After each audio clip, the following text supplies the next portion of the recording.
Assalamualaikum warahmatullahi wabarakatuh. Selamat pagi anak-anak sekalian. Apa kabar kalian semuanya? Semoga tetap sehat dan tetap semangat untuk belajar di hari ini.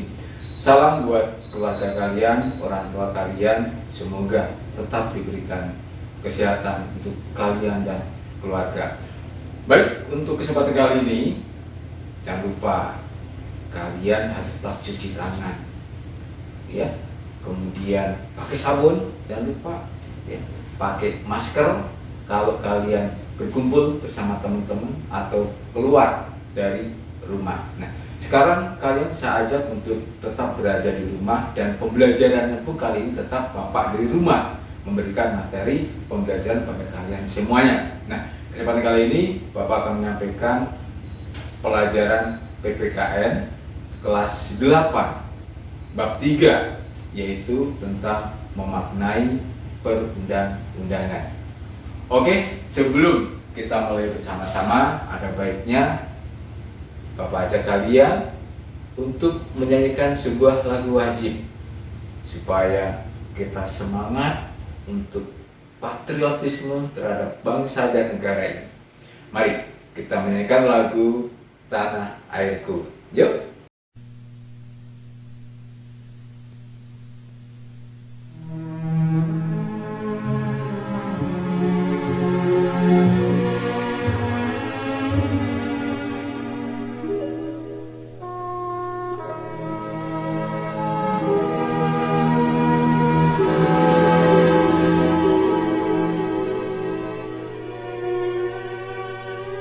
Tanah airku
akan muncul semangat yang beda karena kaitan kita belajar tentang pendidikan Pancasila dan kewarganegaraan. Baik anak-anak, tadi Bapak di awal sudah memberikan arahan bahwa kita akan belajar tentang memaknai perundang-undangan. Oke, adapun yang akan kita gali dan kalian harus mengerti nanti apa sih tujuannya belajar ini. Tadi pertama kalian sudah lihat bersama-sama. Yang pertama tentu adalah kalian dapat mengidentifikasikan tata urutan perundang-undangan kita dari A sampai bawah. Apa saja sih perundang-undangan itu? Urutannya bagaimana? Nah, kemudian kalian bisa mendeskripsikan bagaimana proses pembuatan perundang-undangan itu sendiri. Apakah undang-undang itu dibuat ujuk-ujuk muncul begitu saja? Tidak. Tentu melalui proses-proses yang sangat luar biasa yang melibatkan dari seluruh lembaga negara. Dan yang ketiga, kita harus bisa bagaimana supaya bisa untuk mentaati perundang-undangan itu sendiri. Karena kita termasuk warga negara yang memang terlibat terhadap perundang-undangan itu sendiri, baik dari pusat sampai kemudian daerah yang nanti akan kalian ketahui bersama-sama. Oke? Nah, sebelum Bapak lanjutkan, kalian harus terlebih dahulu mengerti dan tahu apa sih sebetulnya perundang-undangan itu sendiri? Seperti apa sih? Nah, untuk itu, baik, kalian harus lihat dulu apa yang akan Bapak tanyakan. Yuk.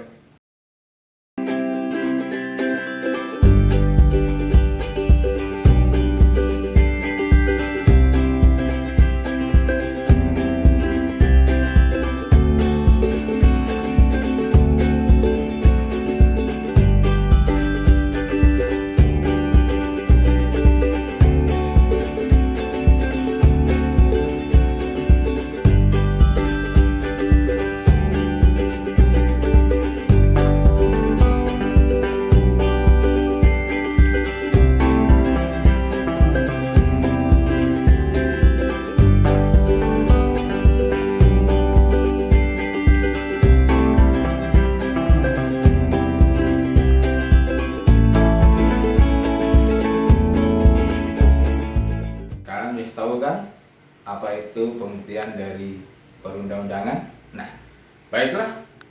Setelah itu kalian akan Bapak ajak untuk lebih lanjut memahami tentang tata urutan perundang-undangan.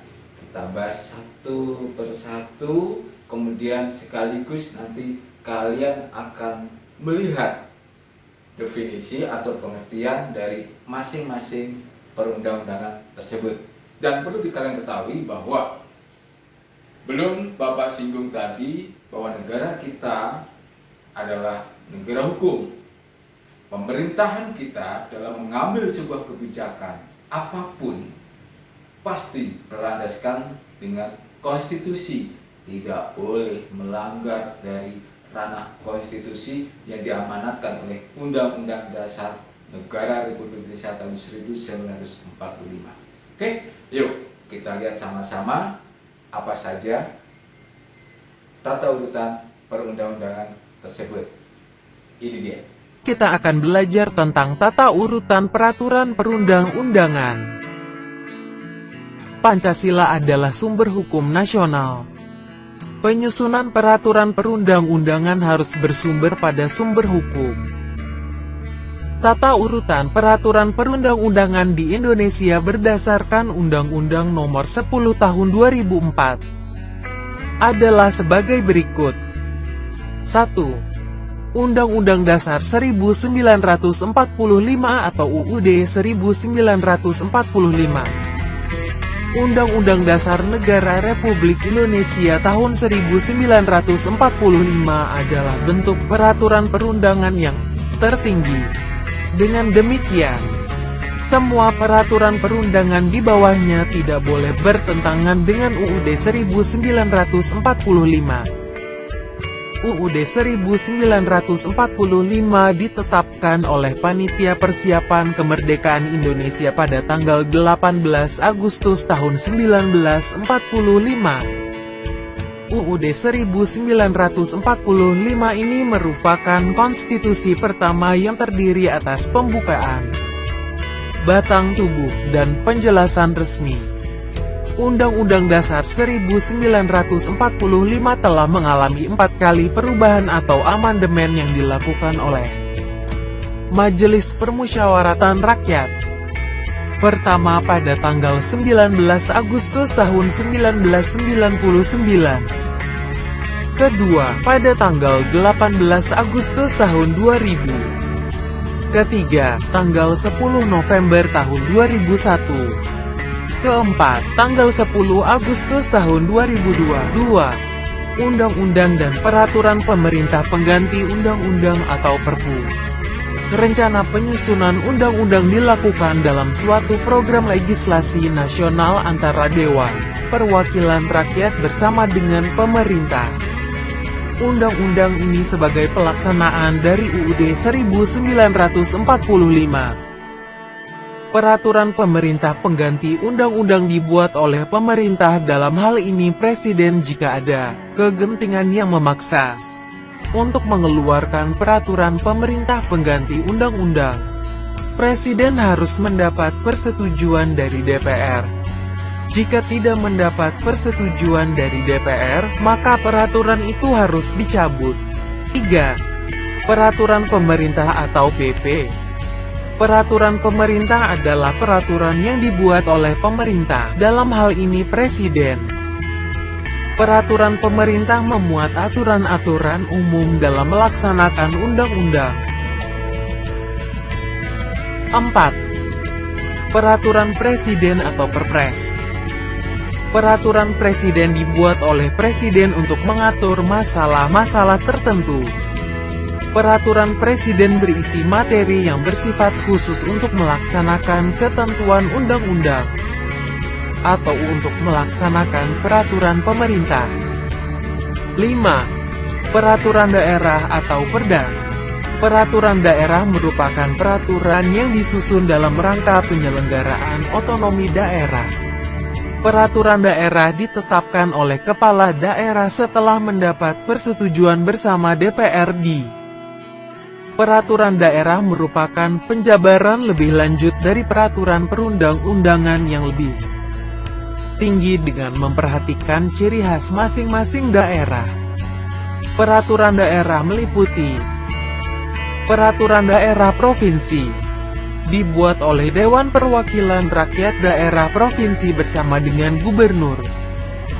Peraturan daerah kabupaten atau kota, dibuat oleh Dewan Perwakilan Rakyat Daerah Kabupaten atau Kota bersama Bupati atau Wali Kota. Peraturan desa atau peraturan yang setingkat dibuat oleh Badan Perwakilan Desa atau nama lainnya bersama dengan Kepala Desa atau nama lainnya. Nah, sekalian, kalian sudah sama-sama melihat apa saja tata urutan perundang-undangannya. Pertama tadi apa? UUD Negara Republik Indonesia tahun 1945.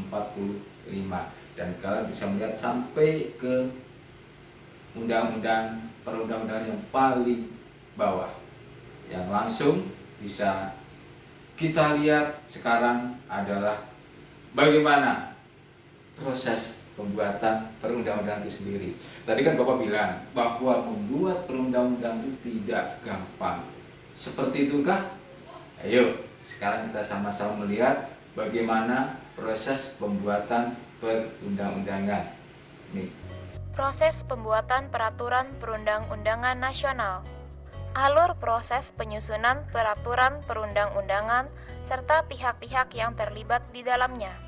Pihak-pihak yang terlibat adalah pemerintah atau presiden dan Dewan Perwakilan Rakyat atau DPR. Secara garis besar, Alur proses penyusunan rancangan undang-undang pada dasarnya melalui 4 tahapan, yaitu tahapan persiapan rancangan undang-undang, tahap pembahasan di DPR, tahap pengesahan oleh Presiden, tahap diundangkan oleh Sekretariat Negara. Alur proses pembentukan rancangan undang-undang menjadi undang-undang jika rancangan undang-undang datang dari pemerintah. Presiden beserta kabinet menetapkan rancangan undang-undang, kemudian disampaikan kepada DPR. DPR membahas rancangan undang-undang yang diajukan Presiden. DPR dan wakil pemerintah atau departemen yang ditunjuk melakukan rapat dengar pendapat. Suasana rapat DPR, fraksi-fraksi menerima atau menolak rancangan undang-undang. Hasil rancangan undang-undang yang sudah disepakati diterima oleh Presiden melalui Setnek. Undang-undang diundangkan oleh Setnek melalui lembaran negara. Alur proses pembentukan rancangan undang-undang menjadi undang-undang jika rancangan undang-undang datang dari DPR. Dalam rapat paripurna, pimpinan DPR menjelaskan kepada pemerintah. Dalam rapat paripurna, pemerintah memberikan usul dan pendapat. Rapat-rapat komisi dari masing-masing fraksi gabungan antar komisi di DPR. Sambutan dari pemerintah terhadap hasil keputusan dalam sidang-sidang DPR. DPR mengirimkan rancangan undang-undang kepada Presiden melalui Setnek untuk disahkan menjadi undang-undang. Undang-undang diundangkan oleh Setnek melalui lembaran negara. Proses pembuatan perundang-undangan sudah sama-sama kita lihat. Ada pertanyaan? Kalian simpan, nanti bisa kalian tanyakan ke Bapak Ibu guru kalian, ya. Dan selanjutnya, apakah perundang-undangan itu harus dijalankan? Oh iya. Makanya bagaimana kita bisa mentaati perundang-undangan itu sendiri? Karena perundang-undangan itu bukan hanya diperuntukkan bagi seorang saja, tapi seluruh warga Indonesia. Kita ambil contoh kecil saja, ya. Kita ambil contoh kecil. Bagaimana masyarakat di lingkungan kita jika melanggar undang-undang. Yuk, kita sama-sama lihat tayangan berikut ini. Makna pentingnya peraturan perundangan nasional bagi warga negara. Jika masyarakat tidak mentaati peraturan berlalu lintas, maka akan terjadi ketidaktertiban, kemacetan, bahkan akan terjadi tabrakan. Sebaliknya, jika masyarakat tertib dan mentaati peraturan, maka akan tercipta keteraturan dan kenyamanan. Menaati peraturan perundang-undangan nasional. Sikap patuh terhadap perundang-undangan nasional. Setiap peraturan dibuat bertujuan untuk menciptakan keamanan dan ketertiban dalam masyarakat. Untuk itu, setiap warga negara harus mendukung terhadap setiap peraturan yang mengakomodasi kepentingan masyarakat dan harus mentaati dan mematuhinya dengan penuh kesadaran. Berikut ini contoh sikap patuh terhadap peraturan yang berlaku dalam masyarakat. Dalam berlalu lintas. Sikap patuh yang dapat ditampilkan dalam berlalu lintas, misalnya jika sedang mengendarai kendaraan bermotor, mengenakan helm, memiliki SIM, mentaati rambu-rambu lalu lintas. Berangkat ke sekolah untuk belajar, termasuk mematuhi peraturan, yaitu melaksanakan peraturan tentang wajib belajar. Menggunakan hak dalam pemilihan umum atau pemilu juga termasuk contoh patuh terhadap peraturan yang berlaku, yakni Undang-Undang tentang Pemilu. Baik, anak sekalian, dari awal sampai tahapan-tahapan terakhir, Bapak sudah sampaikan materi tentang memaknai perundang-undangan.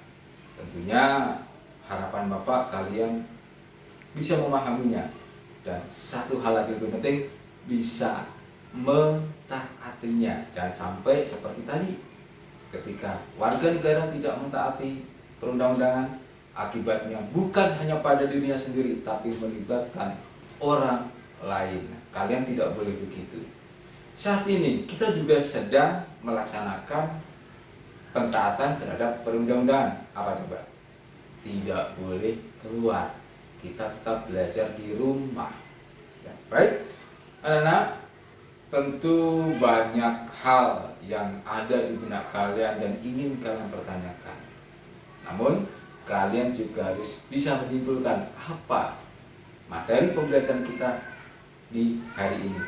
Simpulkan ya, jangan lupa disimpulkan. Kalau bisa tulis, nanti ketika pembelajaran selesai, ketika kita bisa bertemu dengan Bapak Ibu Guru, baik melalui media maupun langsung, bisa kita sampaikan ini kesimpulan pembelajaran PPKN pada saat ini.